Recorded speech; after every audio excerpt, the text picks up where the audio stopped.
First 5 AL comeback players of the year. Check this out.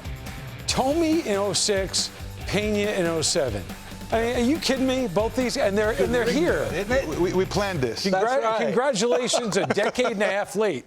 I'm sorry I didn't get to that. So, look, there's a saying that if you win that award because the year before wasn't very good, but we know that's a joke because different stories for everybody. We heard it with Hendricks. How about your story? You began. You were first. So, what was your story? So my story is basically I had battled an elbow injury that that was, kind of put me on the shelf during the year. And then I was traded. I was traded that offseason to the White Sox.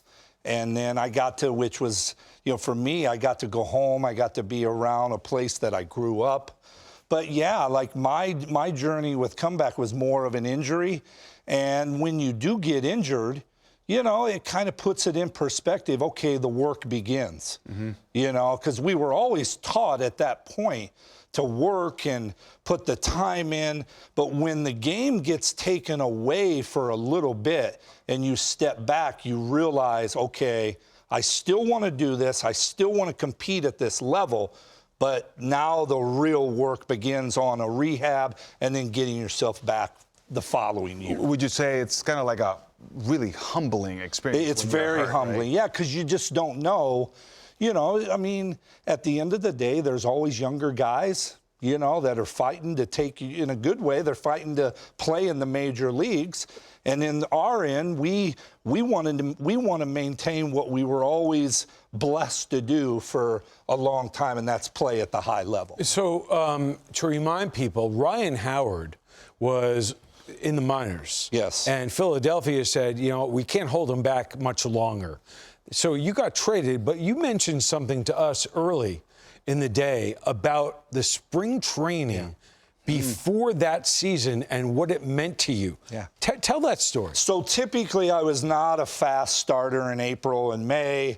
Well, that spring training, because of my injury, I did not play first base. I was just a DH. So I got to learn how to DH in spring training.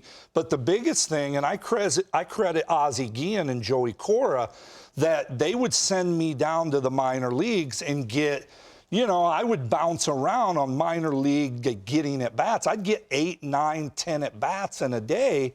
And it built up. It got me ready. When I left spring training, I was probably around the 100 at bat mark, maybe a little under or a little more. I'd have to look back. But boy, starting that season and getting those at bats that I missed really helped me out. It was awesome going into that April. Yeah, look at that. That's playing in Chicago part of the time, which in April is not easy.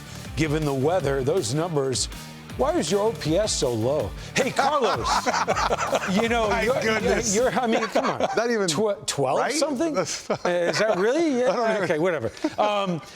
Your deal, though, but your deal is totally different because it saved your career. Your comeback saved your career, and you went on to play in a World Series a couple of years later. Walk us through what happened. Yes, I mean, I was pretty much didn't have a team, so I felt like I was out of baseball looking, from the outside in. I'm like, how can I get another opportunity? And the Tampa Bay Devil Rays at the time invited me to spring training. I mean, think about it. After I felt like I was established in the big leagues, all of a sudden I find myself in a situation where an invite, it's a good thing. I get the invite, I get over there. I barely make the team miraculously because it wasn't like I had a great spring training. There was one injury, I get in, play a little bit. Another injury, now I'm playing every day. And I think that mentality, I asked you about being, humbled. In a sense, just the fact that I was back in the big leagues to me, I was so filled with gratitude. I went out there and I remember every single home run that I hit, every step I took, I would say, thank you, thank you, thank you, thank you. That year I went out to hit 46 of them, so there was a lot of thank yous. But this is the point being is because of the difficulty that I went through in the past year, here I come, I get an opportunity to be in the big leagues. I couldn't be more grateful, and I think mentally that did something to me. It's like, you know what? This is a blessing that I'm here. I played free. I played free. I was not worried about anything. Guess what happens? The talent actually expresses itself. You know, there's not that pressure that I kept on putting on myself in years prior. So hard to replicate, I'll tell you. No, but I was going to ask you, and we'll do this fairly fast, the mental versus the physical. Which was more difficult for you?